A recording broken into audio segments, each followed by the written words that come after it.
India has banned over 40 more Chinese apps, most of them clones of the 59 Chinese apps the country had earlier banned after the border tensions flared up between China and India. India claims these apps pose a security risk, yet local startups and Western apps have been quick to fill their niches. Do these apps truly pose security risks, or are there other motives behind the ban? Also, what do India's new rules on neighboring states competing for public contracts have to do with all this? I'm Wang Gong, sitting in for Liu Xin, and joining me now to discuss all this in Beijing, we have Wang Cong, chief reporter for the Global Times. In New Delhi, we have Srikanth Kondapalli, professor of Chinese studies at Jawaharlal Nehru University. And also in Beijing, we have current affairs commentator Einar Tangen. Welcome, gentlemen. Why don't I start with you, Mr. Kondapalli in New Delhi. How are the Indians responding to this latest round of ban of Chinese apps? I think it is a mixed response. There is, of course, a lot of anti-China feeling right now. There are some public opinion polls which have been conducted recently. Some 60 to 61% of the people have negative views about China. And with the COVID-19 spread, there has also been a negative impression. And in the background of the border clashes on June 15th night, such feelings, negative feelings, are pretty high. So I think the ban comes in the light of this crest of anti-China wave in India. And this is a reflection, I guess. Einar, in Beijing, what do you think? Is this more political, economic? What do you make of it? Well, quite frankly, it looks to be diversion politics. And what I mean by that is, the tensions at the border, Article 370, where they went after the separation of Kashmir, India-controlled Kashmir. A lot of these issues seem to be pointing to the fact that the current government was not prepared to deal with the pandemic, nor the kind of the economic changes that are occurring because of that. And it seems very clear that there's a desire to create, kind of nationalist feelings, which center around this idea that China is somehow the bad guy, that China gave India the COVID-19, and that they're responsible for that, and that they're aggressor. But I really do feel that it is political in nature, and as I said, diversion politics. Wang Cong, what do you think? What do you make of the timing of this Indian ban on Chinese apps? Economic nationalism. That is what it is, because the professor just cited all the data about the feeling anti-China sentiment in India towards China. So I think there's a very hyper nationalism, Hindu nationalism going on in India, and this has something to do with the media landscape there.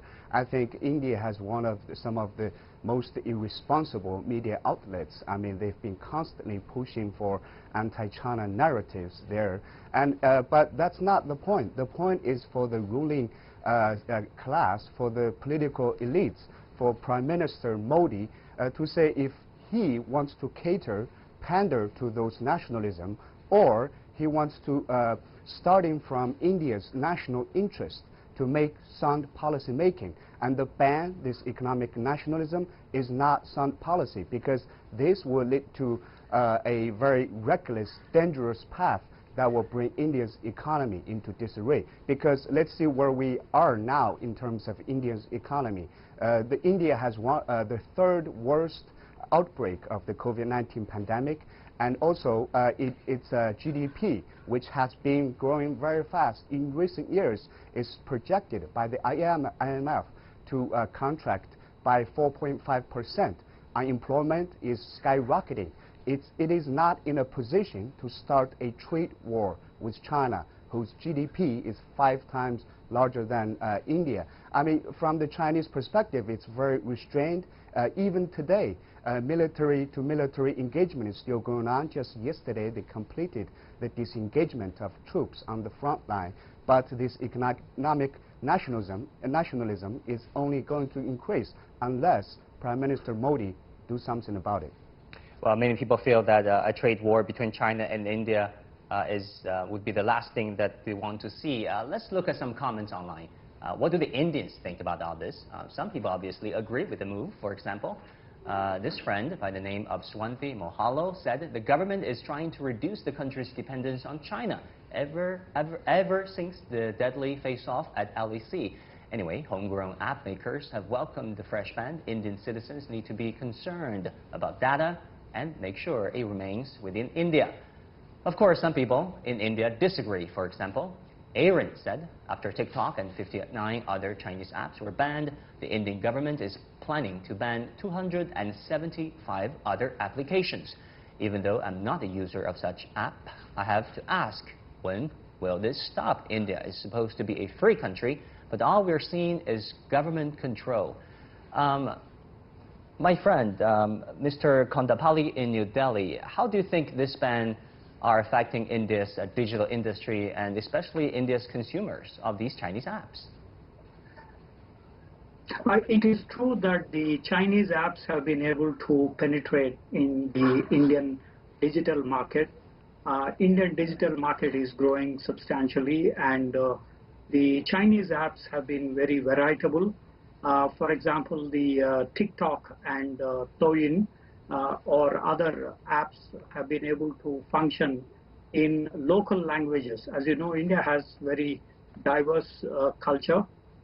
It has nearly 20 languages, official languages, 200 regional languages.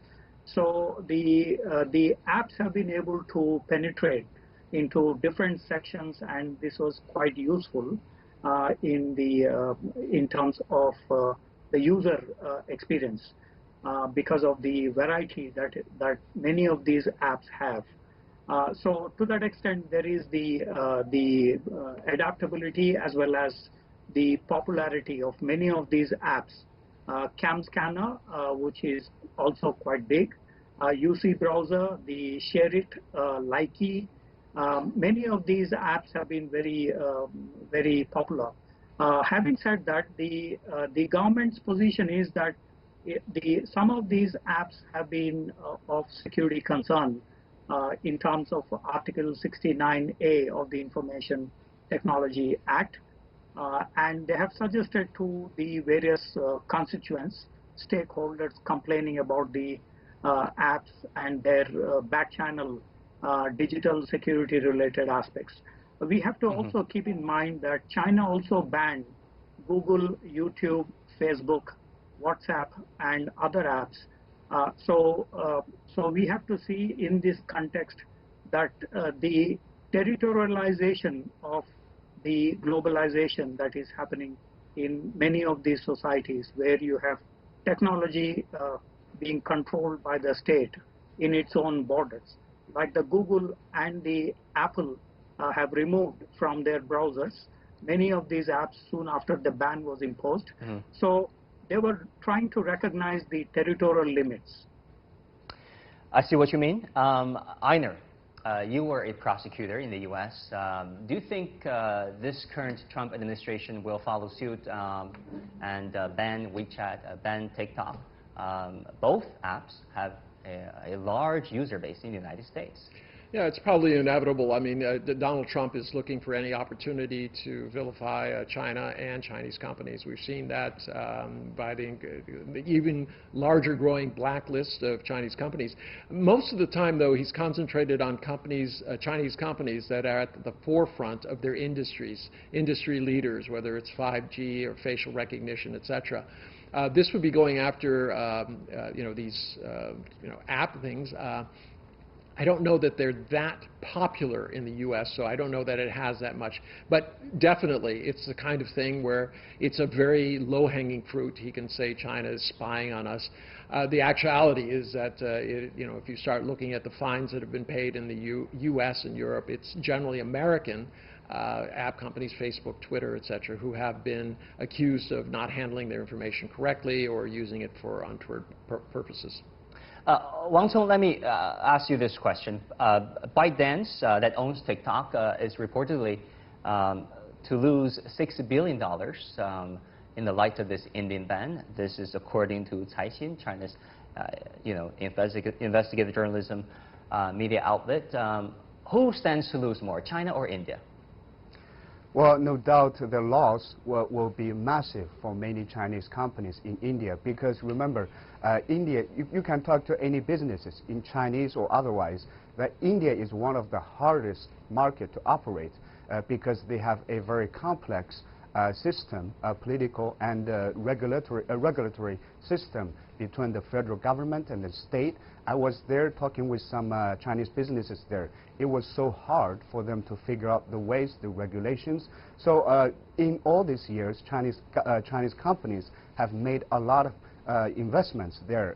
I think last year it was about 8 billion investment in India. So there are a lot of those investments now, if they ban it, will go to nothing. So there's, responsible, I think it shouldn't even be a question. I mean, when you ban a company based on political reasons, India's government is definitely responsible. That's why we hear from the spokesperson for Chinese embassy in India yesterday that China will have to take all necessary measures against these moves to protect Chinese interests in India.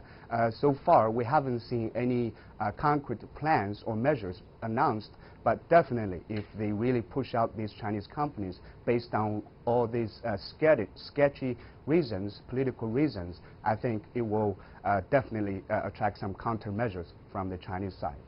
Well, we'll talk about these political motives and geopolitics in general. Hang on there, gentlemen. We'll take a short break, and when we come back, we continue our discussion on China-India tensions, but broaden our scope to see if India is using economic tools to pivot towards the U.S. Making sense of the overwhelming wave of information means cutting through the noise to shine a light on the heart of the story and making room for new perspectives. True understanding means the ability to see events from more than one side. I'm Liu Xin, and this is The Point. Welcome back, everyone. And gentlemen, let me go to you, Mr. Kondapalli in New Delhi. India recently made new rules restricting its neighbors from bidding on public contracts in India, rules that are, allegedly aimed at China. But do you think it is aimed at China, and how will these rules work? I think we need to see this in a context.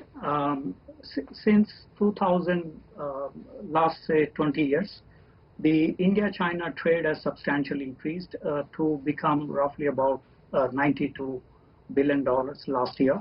However, in the last 10 years, since 2007-8, India lost something like $850 billion in trade deficits to China.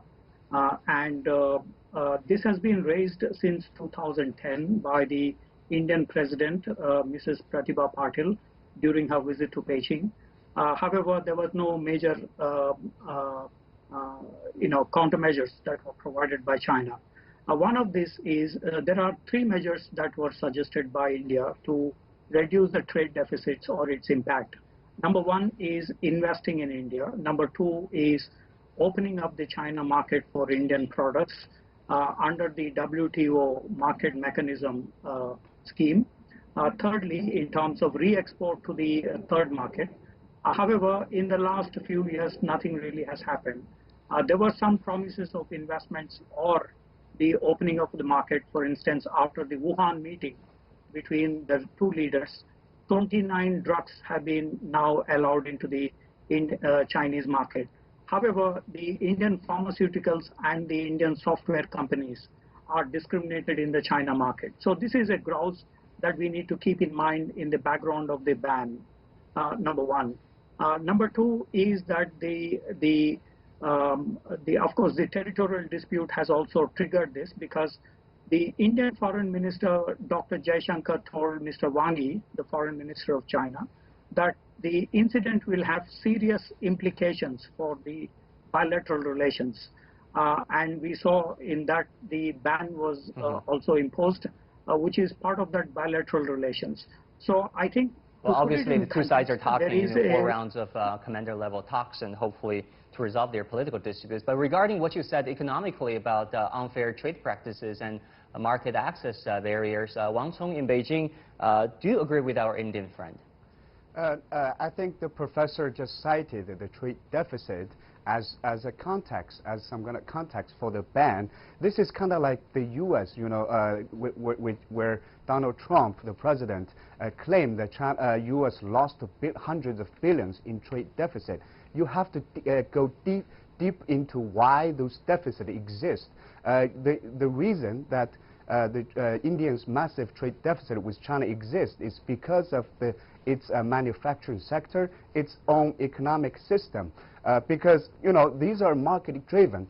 Yes, there might be some trade dispute in one area or another, but this is not because a Chinese unfair Chinese policy against WTO rules. This has to do with India's industrial system.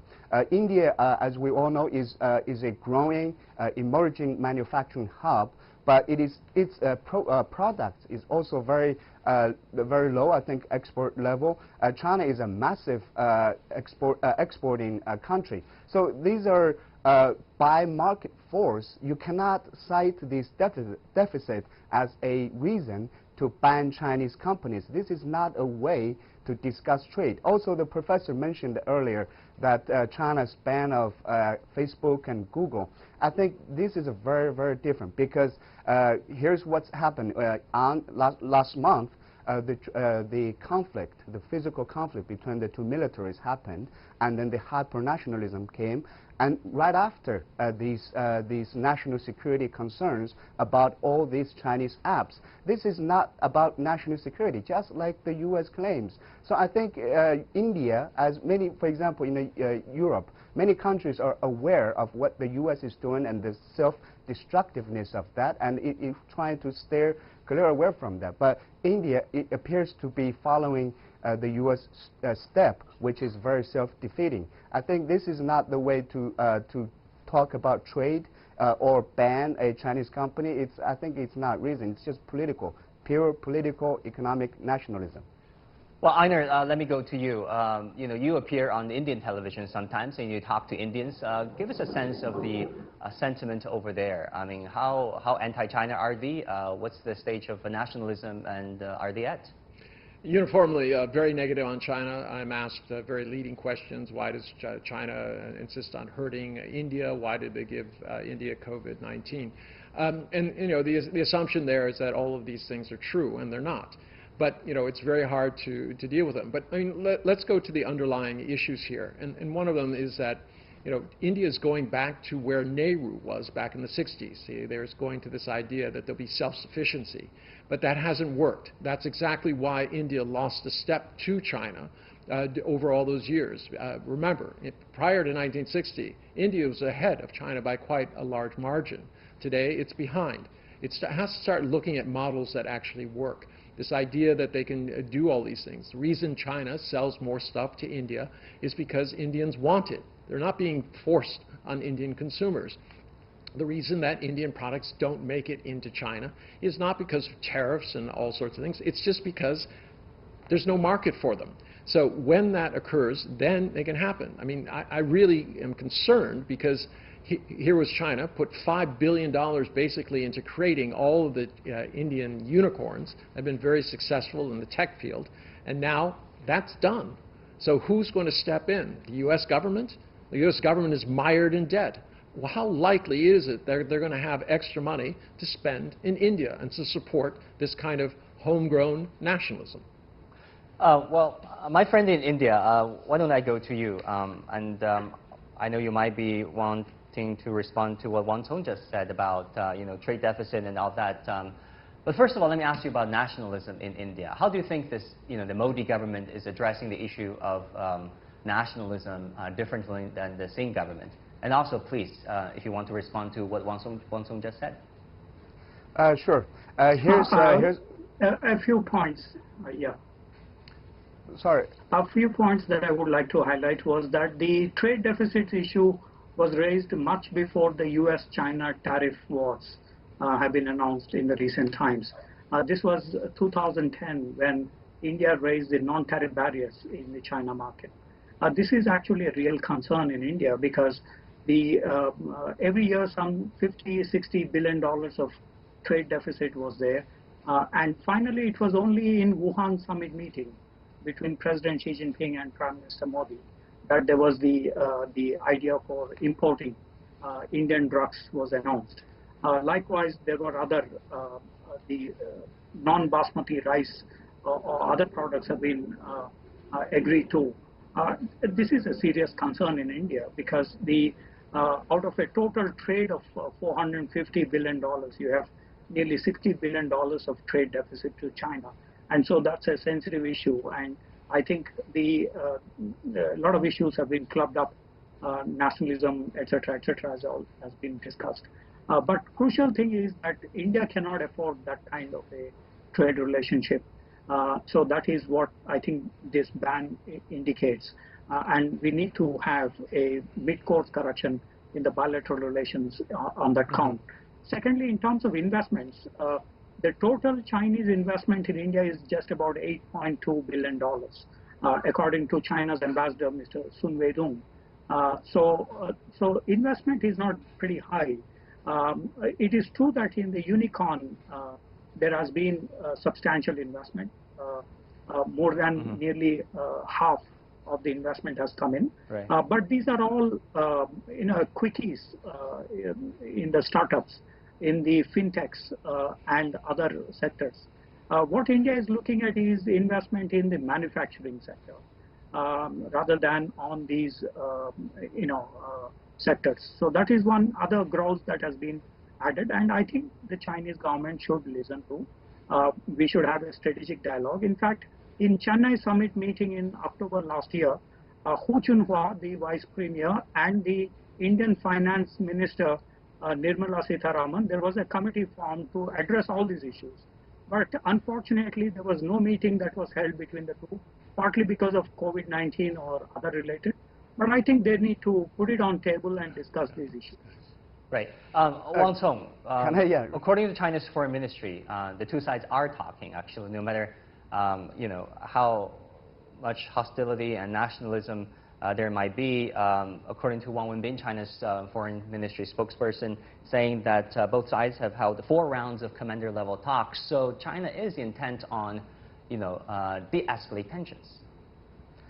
Yes, I think from people I've been talking to within the Chinese government and the experts, we're, on the Chinese side, very restrained. But let me just respond to the trade deficit issue once again. Yes, there's a big trade deficit exists, but the way is for India's government to invest in its manufacturing sector, to improve its industrial chain, to improve, to change that trade deficit. Also about nationalism, I think you asked how the Modi government handled this.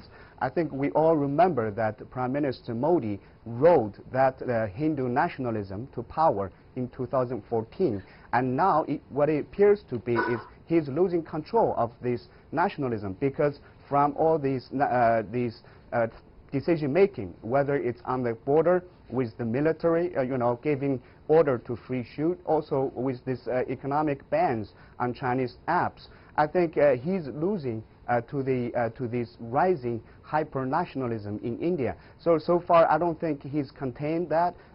You look on the Chinese social media, there are a lot of people who also have very aggressive ideas towards India as to what we should do to counter that. But do you see any Chinese official threatening, or any Chinese department banning Indian companies so far? Yes, if Chinese interests were hurt, there will be countermeasures. But those are not people online, are not the reasoning, should not be the rationale behind any policy making. Right, Einar, talking about another major player in the region, America, and this Indo-Pacific strategy. More recently, America has been calling for a new, quote, alliance against China. How do you think India play into all this? Well, it's interesting. I mean, India has been playing footsie with both sides, in essence trying to balance their security interests with their economic interests. Right now, it's not clear that there's an overall strategy. Remember, Donald Trump is hurting. if he goes, it's not clear that there's going to be a lot of help coming from the United States. Even under him, it's not clear that it's going to go. You know, I don't understand my colleague's idea from India that somehow you can kick sand in China's face, vilify them, accuse them of all sorts of bad things on TV, and then expect China to basically fund your economic expansion, your industrial chain. I don't understand why that would even begin to make sense. Generally, you begin with friendship and you work from there. You don't antagonize somebody and think that that's going to go. And in terms of the U.S., things are now changing. I mean, this kind of breakthrough agreement between Iran and China has really changed things, and there's going to have to be a rethink a little bit about how this is coming about, because if the Belt and Road is as successful as China wants, it's India who will end up being isolated, not China. Well, Mr. Kondapalli, we have about 1 minute left. Do you want to respond? I think we have had strategic dialogues between India and China. It is not true that the friendship leaf has not been extended. That there are, if you look at these app ban, these do not generate much employment in India. The core sectors have not been touched yet by the Indian government in terms of the trade between China and India. The major items like the power equipment or the turbines or manufacturing consumer durables and so on, these have not been touched upon. What has been touched upon is, it doesn't generate much employment in India. I mean, 500, 600 people, yes, but it doesn't really. So I think the ban also suggests to testing waters and see where the bilateral relations go. It is not true that the Indian government has not, suggested to the Chinese government. The Wuhan summit meeting, the Chennai summit meeting, a host of other things are part of that dialogue. In fact, we have had intensive strategic communication between the two leaderships at various levels. We have nearly 30 odd engagement-related aspects. So we should also not blow up the app ban to suggest that there is an end in bilateral relations. I do not think so. Well, thank you so much, gentlemen, for your perspectives. I want to thank all my guests again, Wang Gong, Chief Reporter for the Global Times, Srikanth Kondapalli, Professor of Chinese Studies at Jawaharlal Nehru University, and Einar Tangen in Beijing. That will do it for this edition of The Point. As always, follow us on Facebook and Twitter using the handle Liu Xin in Beijing. Download the CGTN app to watch our show. I'm Wang Gong in Beijing, sitting in for Liu Xin. Thank you so much for watching.